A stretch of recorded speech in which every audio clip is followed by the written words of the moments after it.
Let's go, girls. Just tell me that I can and I'll show you things that you couldn't believe.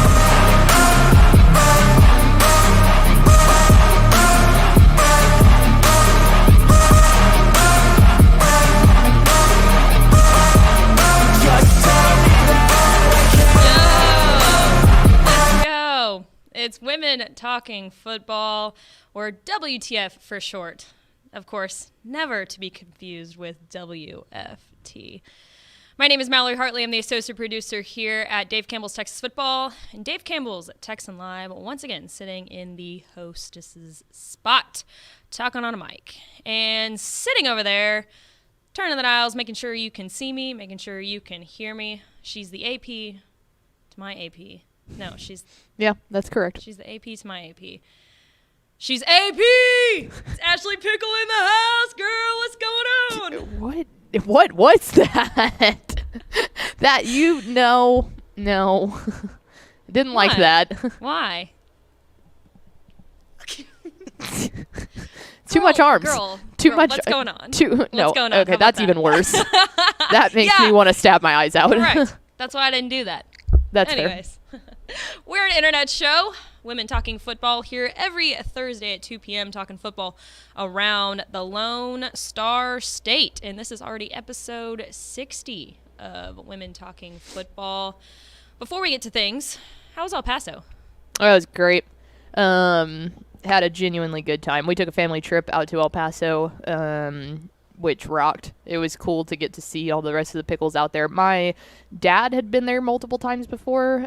Growing up, Right. they used to do that and then go into Juarez, just right there, like all the time growing up. And so he had been out there, but my mom and my brother had never been. And when we first called my brother, I was like, hey, like, let's go on this trip to El Paso. And he's like, you and Dad cannot be serious right now. Like, you want to take our first family trip that we've taken in years, like since I've been out of high school, and you want to go to El Paso? I was like, dude, trust me. Ended up having a great time. Good. It was awesome. Good.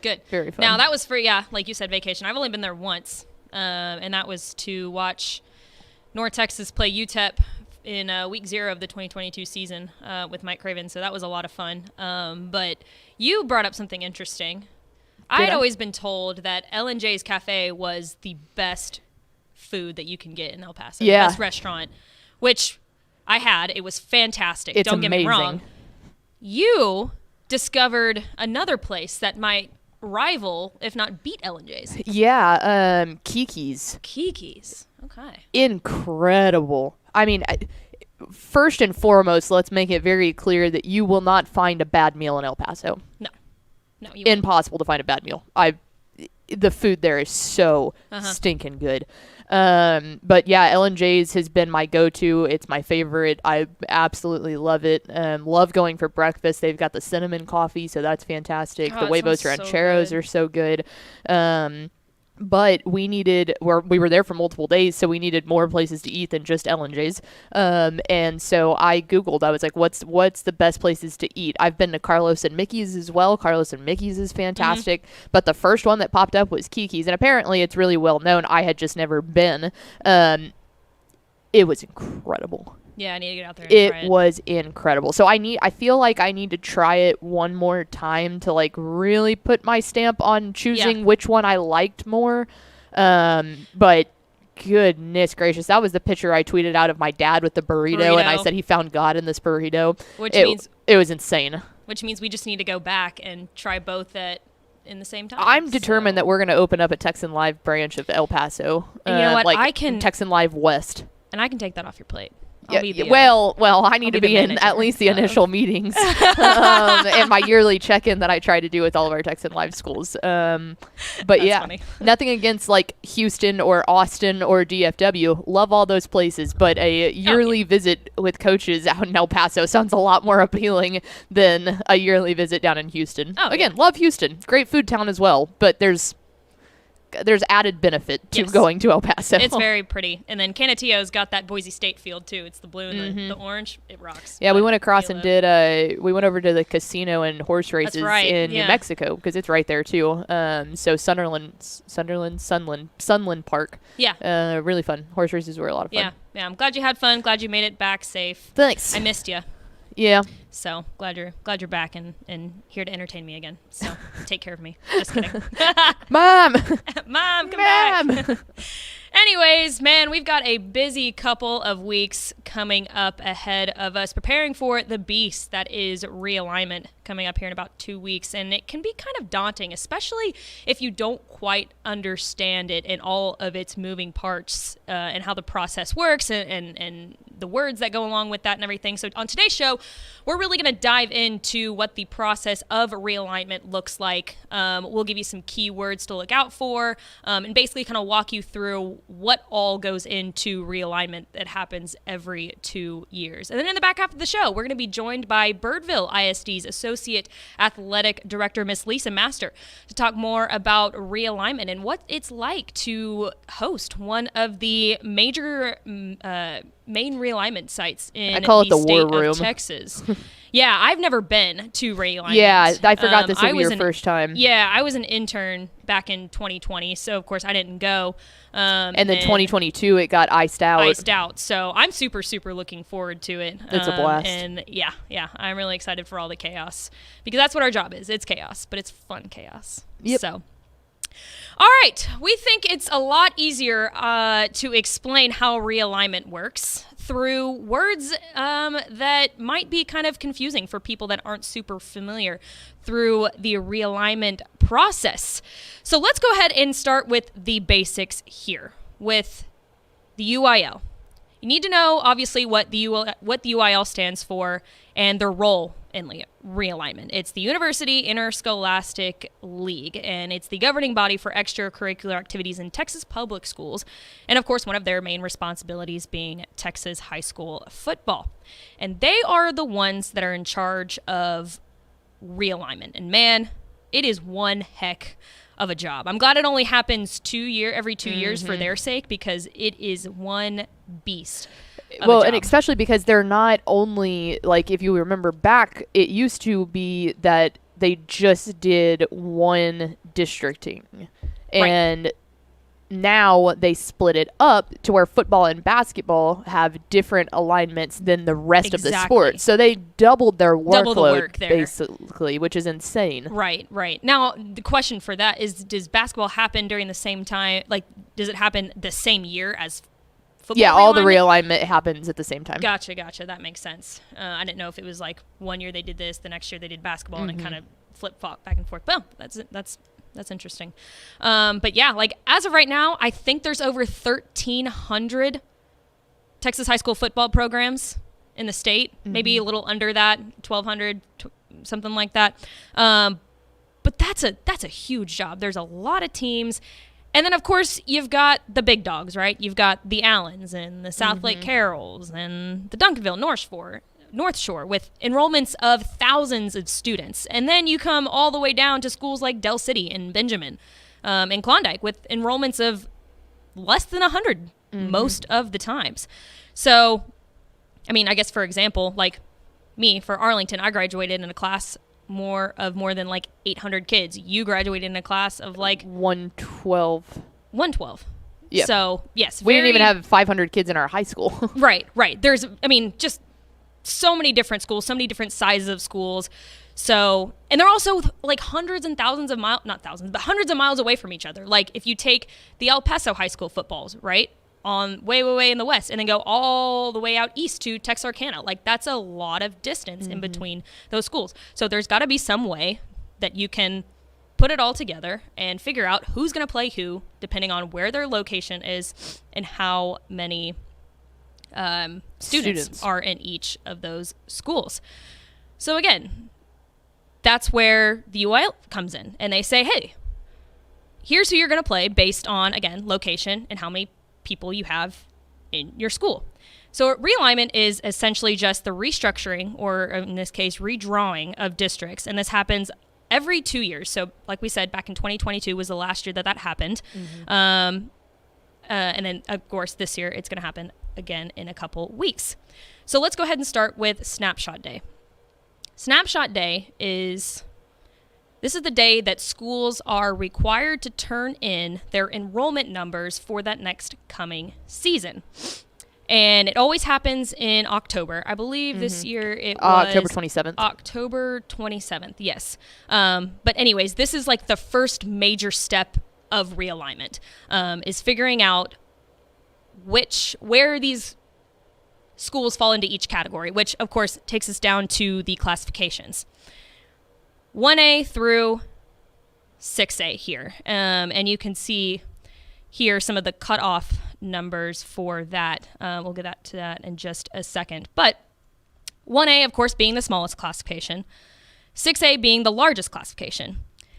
And they figure out where these schools fall based off the cutoff numbers that the UIL presents every 2 years for realignment. So you can see up here from 6A. We'll start in 6A. Actually, no, let's start down in 1A. So you're going to fall in the classification of 1A if you have 105 students or below. And then so up to 2A, from 105 to 253, you will fall in the 2A range. 3A, 254 to 544. 4A, 554 to 1314. To 5A, 1,315 to 2,274. And then, of course, 6A, if you have more than 2,275 students enrolled in the school at that time, you will be placed in Class 6A. Now, 6A, you only have one division, right? That's it. But Until when you the move playoffs. down, until the playoffs. When you move down to the 5A level and below, you get split up into divisions. Now, there are 32 districts in each classification. 32 in 6A, 16 in Division 1, 16 in Division 2 for 5A through 1A. And they'll be placed in either Division 1 or Division 2 based on their enrollments like you see right there. So overall, you have your classifications, and that's just kind of like the setting point, right? For, I guess, just 6A and then the rest. And then they take it a step further and they say, hey, because a lot of the times, I mean, when you get down to like 2A Division 1, 2A Division 2, like those schools are a lot farther apart from each other. So it's like you really got to be placed more specifically in a classification rather than like 6A, for example, Arlington ISD, right? There's 6A high schools in 6A, so there's really no need for like a Division 1, Division 2. Like they're all right there. Well, and the other thing is too, when you start like legitimately thinking about it as well, divisional numbers mean so much in divisional splits mean so much in the smaller schools, because you think about that. If you're looking at 3A Division 1, they can have up to 544 kids. If you go down to Division 2, the lowest number that would still be put in that division is 254. I mean, you're talking about a legitimate 300 person difference there. Right. And that makes such a difference from straight up just enrollment numbers in the athletic programs. Correct. When you get up to 6A and every single school has at least 2,275 students, they're not playing, most of them aren't playing multiple sports. Right. You're picking Exactly. something and you're sticking with it. So the difference between, yes, Allen is an extreme, but if you take a normal 6A program that has like 4,000 students and one that has 3,000 students, guess what? You're still going to have more than enough good talent that you don't need to split those divisions. The difference between Duncanville and DeSoto playing each other, even though Duncanville is much bigger than DeSoto, they both have athletes. DeSoto won this year, you know, so it's exactly. like, that's why they don't split off, because you have so many, much to choose right, from. exactly. But yet you go to the smaller classifications, and the difference between a 2A Division 1 team that has 253 and a 1A Division 2. Yeah, I mean, even exactly. At that point, like it's, yeah. So it's just, it means so much more. And the other thing that you'll notice here too that doesn't need to go left unsaid is that look how closely they break these teams into that. 5A Division 1, 128 schools. 5A Division 2, 122 schools. Like, 3A Division 1 has 101 schools, 3 Division 2 has 100. So that's a right. whole extra layer on the UIL that they have to focus on, is trying to keep those divisions like pretty similar with how many programs are in them. That's why they don't know until snapshot day what the cutoff numbers Right. for those divisions are going to be, because if there's 150 schools in 3A Division 1 and only 50 schools in 3A Division 2, they need to switch the numbers around. Right. Exactly. So once UIL's got schools split up into classifications and then divisions as well as districts. Like I said, there's 32 districts in each classification, 16 in each division for 5A down to 1A. Then they're kind of split up here into regions, and this really never changes. The regions, the schools in each region change, but the format, I guess, for the regions stays the same. And there's 4 in Texas, starting out in West Texas, that kind of snakes around the state of Texas clockwise. So you get 4 regions starting off in West all the way down to the South. And you'll notice here, so this is the 6A alignment for football from this past realignment. So this one on realignment day, when you're going to the UIL website and you're going to see this is what you're going to see. But you'll notice here, since there are 32 districts in 6A, then they break them down. Each region is District 1 through 8 is Region 1, 9 through 16 is Region 2, 17 through 24 is Region 3, and District 25 through District 32 is Region 4. So I just feel like there's so many people that they're like, yeah, I get the district numbers and like I understand, but I don't understand how you remember regions. Yeah, and it's right. like, if you know the district number, you can you can know the district. So that's 6A. That one's a little bit different, like we mentioned, in Division 1, because they split up the 32 districts into a Division 1 with 16 teams and Division 2 with 16 teams. You follow the exact same rule, but instead of 1 to 8, you go 1-4 is Region 1, 5 through 8 is Region 2, 9 through 12 Region 3, and 13 through 16 Region 4. Right. So if you know what your district number is, you can know what region you're in. Just divide it by 4. Exactly. Yeah, that's super interesting. Now, that's something that I didn't know up until when you started last working realignment, here. Yeah. right? That's how that works. And it's funny. I mean, I was talking about this before the show even started. I really had no idea how realignment worked, especially in high school, because I went to Arlington, and I remember my junior year. I guess my junior year was probably a realignment year. Yeah. And Arlington Seguin moved down to 5A Division 1 when they were in 6A. When they were just in 6A. So we didn't get to play them anymore. And I was like, I don't understand why they moved down. Like, they're in the same school district as us. I just didn't understand. But now, obviously, it's like, oh, well, they turned in enrollment numbers that were below the 6A cutoffs. So, and they did not, I guess, decide to opt up to play in 6A. Right. And regions honestly don't super matter until the playoffs, because then that's when you break the playoff bracket into the 4 regions and you've got to see your path. That's the only time we really start talking about regions, but it's good to know, and it also helps programs that think that they have a good shot for a state championship figure out oh crap, we're going to be facing off against the second best team in the first round, or we wouldn't end up seeing what we think is the next best team until the state championship, because we're on opposite sides of the bracket. Right, exactly. And so most of the time, I feel like it's pretty easy to figure out where these schools are going to be placed. You can kind of guess, probably going to be in 6A, or going to be in, just based on location, right? But there are some outliers sometimes. And one of the examples that I've heard used a lot is Stephenville. Stephenville is in kind of a weird no man's land. Like, they can be placed in a school district or in a district with Waco schools. Sometimes they've been in a district with Fort Worth schools. Are they going to go out to the big country? It's kind of just one of those weird schools where they could fit into multiple different categories and areas around the state. I don't think there's very many of those. There was one that we talked about during the playoffs that was kind of like that. It might have been Timpson. Or Brownwood is always the one that we keep our eyes on, because Brownwood is there. When I was in high school, there were 2 years that Brownwood was in Llano's district, which is, crazy.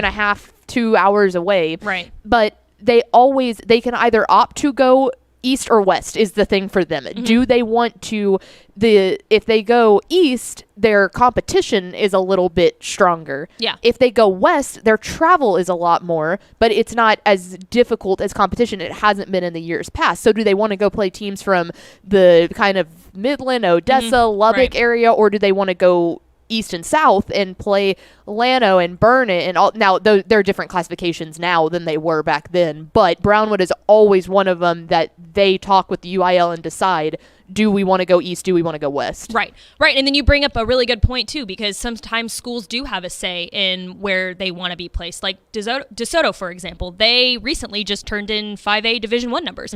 But, of course, if they want to, they can opt up to continue to play in 6A and then in 6A Division II for the playoffs.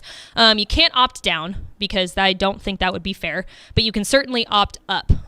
So, again, if you're in 5A Division I and want to play in 6A, you absolutely are more than welcome to do so. And I think that's cool that they give the schools a little bit more of a say in that. Yeah, and like a really good example of that, obviously the DeSoto one is one that we're keeping our eye on, and we'll talk about next week and stuff like that. But in the past, a really good one to keep your eye on is Austin LBJ. Austin LBJ is a school down in Austin ISD that would rather opt up to play teams that are very close to them to cut down on travel and cost and time and all of that stuff, rather than going and playing the teams that are the same size as them that are way farther out, that are not in the city of Austin, really. And so it's like, yeah, you don't want to go up and play a Burnett when you could stay home and play that. It means you're going to be playing with other numbers, but I mean, it makes more sense for them as an entity. And I feel like it does become a real issue in those large cities like that. I mean, even in the DFW area, when you've got a couple of 3A schools, right? It's kind of like, oh, well, do they want to rather opt up and play in a higher classification so they can stay in around the DFW area? But is it like, oh, we don't have as many people to play it like that. So I don't know. I think it's kind of cool that they give the schools the opportunity to do that if they want to. But yeah, so that's basically how realignment works, a little short version of what happens every 2 years. And so as it comes around the corner, we hope that we can give you a little bit more of an understanding of how that process works and all of the moving parts that go along with it, and really truly understand how amazing the UIL actually is for doing this every 2 years. So, Pickle, before we go to the hotline, let's hear a good word from our friends at VCR Now. Born and bred in Texas hits a little different, as it should. Texas loves doing business with fellow Texans. VCR Now takes its Texas roots as seriously as its many partnerships with schools and universities around the state. It's also why we're so proud to promote our brand in the pages of the Texas Bible, Dave Campbell's Texas Football, and on the airwaves of Texas Football Today. Driven by producing quality broadcast video, state-of-the-art audio, and LED video scoreboards at affordable prices, VCR Now makes sure to listen to your needs in its athletic department before recommending the next best steps. Building great products is our business, and it's our focus on building meaningful, long-term partnerships with our clients that sets us apart. From our 24/7, 365-day help desk, the training lab in our hometown of Red Oak, or our sports marketing business plan that puts money back in the hands of our athletic departments we support, VCR Now is built to last.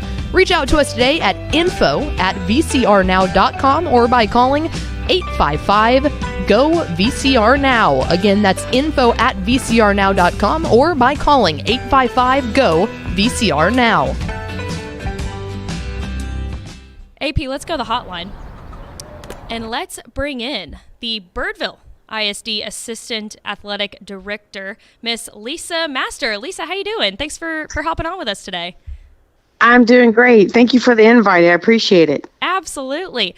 Now, whenever we have somebody new come on Women Talking Football, we love to hear more about you and your story and what got you to the place that you are now. So, how did you start off and how did you end up in Birdville? Well, I was born and raised in Birdville ISD, and very much a female jock. Played sports in high school, played volleyball in college, was hired at 23 straight out of college here in Birdville. So I've been here my whole life. I'm in my 31st year in terms of a career path. Wow. I started off as a teacher and coach at Richland High School, and then I went into administration in 2006, 2007, and then I have been in this role as assistant athletic director since 2007. Wow, that's quite the path there. Now, always kind of a sports path there, so that leads me kind of to my next question. You said you started playing sports very early on. Did you always know that you wanted to work in something with athletics? I did. I was very fortunate to have some great coaches and mentors, and I was just born and raised in sports and around guys, and so it's kind of all I knew, so to speak. So I was able to get in and out of college in 4.5 years, not take anything I didn't need to take, and just knew directly the path that I wanted to go, and stuck with it. Now, what's your favorite sport? I love asking that question because we love sports here, obviously, so I love to know, what is your favorite sport? It's really hard to say, and the reason why I say that is because when I was going into high school, I was going to quit everything and go straight basketball because I thought I was the next, basketball guru. That was my calling. But I coach talked me out of it and ended up playing volleyball, basketball, and softball, and then I ended up going to volleyball for a college scholarship. So I have a unique story in terms of how that all came about, but so I played college volleyball. I coached volleyball and basketball and softball. I'm very fortunate to have a 1999 state softball championship as an assistant coach. So it's very hard to say which one my favorite, but I guess the one I'm around probably the most would be volleyball. Just a sports fan in general. I love that. That's awesome.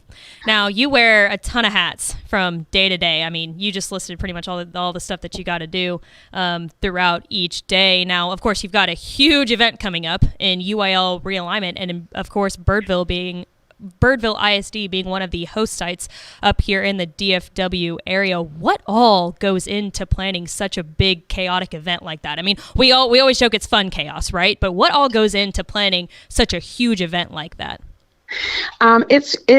It is an event. It's a great event that we enjoy hosting. I call it like the Wall Street of sports for the state of Texas.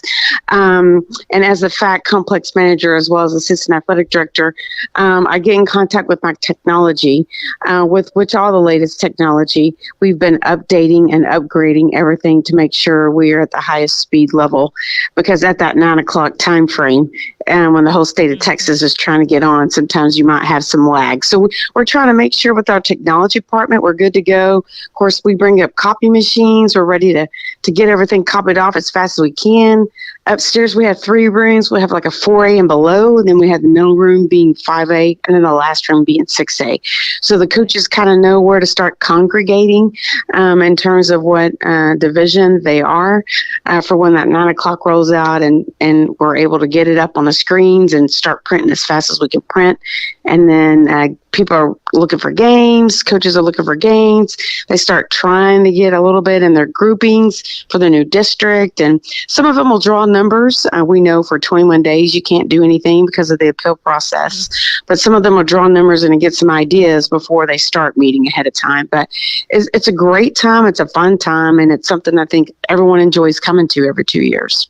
Now, of course, we'll be there. We're going to be doing a live show from there here in just a couple of weeks. And I've actually never been at this event. Back in 2022, of course, it got canceled because of the weather. We had an ice storm like we usually do. So this is going to be my first time there. How many people or coaches, how many people do you expect to be there in total? We have had probably, typically we open the doors at 8, but we have people in the parking lot as early as 7:30, because we do have people travel from Abilene or Tyler and Wichita Falls. We've had some people travel just to come because it's a place to connect and network with a lot of people at once. So usually, I would say we host a good 400 people up there. Wow. At least. I was going to say, so I have had the opportunity to go out and enjoy y'all's event out there. And I want to get your take on this because my favorite part of it, and we talk about it a lot at Dave Campbell's, but the nervous energy in that room from all of those coaches who are typically like, you're a coach yourself, calm, collected. The nervous energy, it's infectious almost. How much, for a person that has never been before, can you explain what the feeling of that room is like before the alignments numbers are announced? People, they always come out with these predictions. And so people are saying, well, I saw this and I saw that. And it seems to be all these years I've been in this, it's never what people thought it was. There's always some kind of kink that's thrown into someone's district. As a matter of fact, I was joking with our director of health services, our nurses. I said, I need you February 1 in case someone decides to have a heart attack or pass out because of, oh my gosh, they're in shock because of where they've been. But it is a nervousness. It is a all wait at 9:00. And as soon as that comes out, it's never what everyone thinks it was going to be. There's always some kind of thrown into a loop. We've been thrown into San Angelo and Abilene before. We've been thrown all different directions. So you just kind of really never know. And it is very much a nervousness as to where am I going? Where am I going? Where am I going? And it matters a lot to the coaches. Mm-hmm. It really does. Well, and you working for Birdville ISD, of course, all of the Birdville coaches are there too. So what is it like to kind of, see all the other coaches that come from, like you said, far away, but watching your own coaches in the school district kind of like figure out, oh, we're going to play this, we're going to be setting this. Like, well, what is that kind of like? It is different, especially if you get thrown out west or something like we had before. And we're like, all of a sudden, okay, transportation's going to be affected with meals and planning, and you're going 2.5 hours if you take a charter or not. So there's a lot of things that play into that with budgeting. So it is we nervous and set, and everyone contemplates and has their own rough drafts of what they hope, what they envision. But we all just at the 9:00 and all tells. Some of it, people will come down from their nervousness, and then some people take a little bit while to process what they've just have walked into. That's awesome. And then lastly, before we let you go, I know it's such a stressful event every 2 years to plan, but man, it's got to be fun. What's your favorite part about planning it? I think getting our other departments involved, like technology may not always know what we do or the fun of what we do, but I'm telling you, our technology people that have always been involved in this are like, yes, it's a big day, but it's a fun day. They kind of look forward to it just because of observing what all they observe and go through. And that's not a part that they normally see. So I think getting some of the other departments involved and kind of see what we experience from our department, from athletics, and how we work together. And then they're just in awe of the amount of people, the amount of networking, and also the amount of people that are just that are there and that much interest into what's going on. So I like bringing some of our superintendent will be here, several other people in our district, and it's just a day that they look forward to and with great anticipation. And it's good for other departments in our district to kind of look and see a little bit of what we experience. Well, Lesa, I can tell you from our standpoint that we are super, super excited to be a part of that special day with you guys. We're super excited to do the live show. Like I said, this is my first time. This will be Ashley's second time. So we're super excited to see you here in a couple weeks. And we thank you for having us out there. You're more than welcome. And I look forward to meeting you as well when you arrive. Absolutely. Thanks, Lesa. Take care. All right. Thank you all. Have a great day.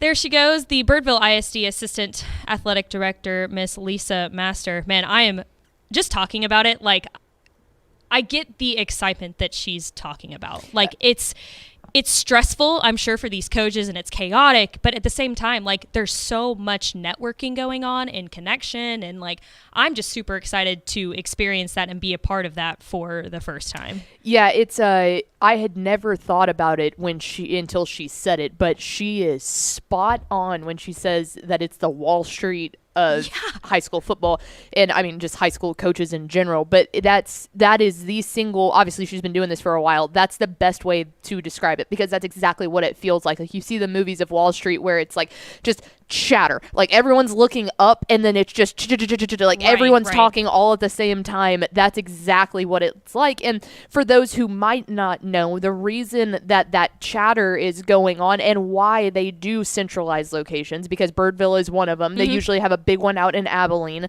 for kind of like the West Texas. Yes. They have one in San Marcos for basically all of South Texas. So there's 3 to 4 different hubs where this is happening. And the reason that there's so much chatter as soon as the districts and all the classifications and all that stuff has been set is because you're typically at that point looking for non-district games if they haven't been set up, because the other side of things that people don't always realize is you don't know how many other teams are going to be in your district. So if you think that it's likely that you'll end up in an 8-team district, okay, you set 3 non-district things, but if you get thrown in one that has 7 teams and you need to make up another week, you've got to set that game. And so there's people with 9 districts that are going, oh, okay, we think we're going to be put in a 9-team district, so we only set 2 non-district games or whatever, all of that kind of stuff. But then, I mean, there's districts that have 4 or 5 teams in them, you know? And so it's like, man, you got to really start loading up that schedule, and you want to play someone that's kind of around your area, you know, like not too incredibly far, or you get a lot of... Do you want to play up a classification? Do you want to play down a division? Yeah, you get like the El Paso teams wanting to play a South Lake Carroll, wanting to play a this or a that. Like all of that is kind of been thrown into a blender too, where you think that you're good, but the other thing is you could have a game set up with somebody and then they get thrown into a district that's got 9 teams in it and you're like, oh crap, we got to take off a game. Exactly. So that's what all the chatter's going around, but it's like an instant nervousness. Some people are looking at their alignment going, oh crap. Yeah. Some are going, you get stuck in a district with a powerhouse, exactly, and you're going programs, no, and then you know, exactly. So there's always a wide array of emotions too that go into it. Or there's also, and we'll talk about it next week, the teams that if they end up in District 8 versus District 9, you completely flip sides of the bracket. Those are really fun to look out for. Like, will Carthage be Region 1 or Region 3? Exactly. Those kind of things, like those small things, it's crazy how it can completely shake up a bracket. Right. Well, and again, like I said, we're going to be there broadcasting the entire event. It's going to be Thursday, February 1st at Birdville ISD. I'm, again, like I said, really, really excited. We're going to get all of the reactions from coaches right when the numbers drop. We'll interview a couple of them, but we'll be there to give you wall-to-wall coverage of realignment of the 2024 to 2026 high school football seasons. And you kind of hinted at it a little bit. Next week, we're going to be doing a big realignment show here on WTF, where we will go in depth on kind of the teams that we should be looking out for, maybe some that are teetering here on the edge. Like we mentioned, DeSoto, they turned in 5A Division I numbers on snapshot day. Are they going to opt up to play in 6A and stuff like that? And yeah, maybe we'll mention one of your schools there too. So yeah, I'm super excited for next week. It'll be a lot of fun. Yeah, this is always a really fun time of the year. It's like football extended. It's like free football. You know, it's not actually football, but it gives us something to talk about in the off season, and you can never complain about that. So big things. Big things coming. And then one more note, again, before we go. Also in a couple weeks, we're going to make the trip down to Fredericksburg. We're so excited. For work.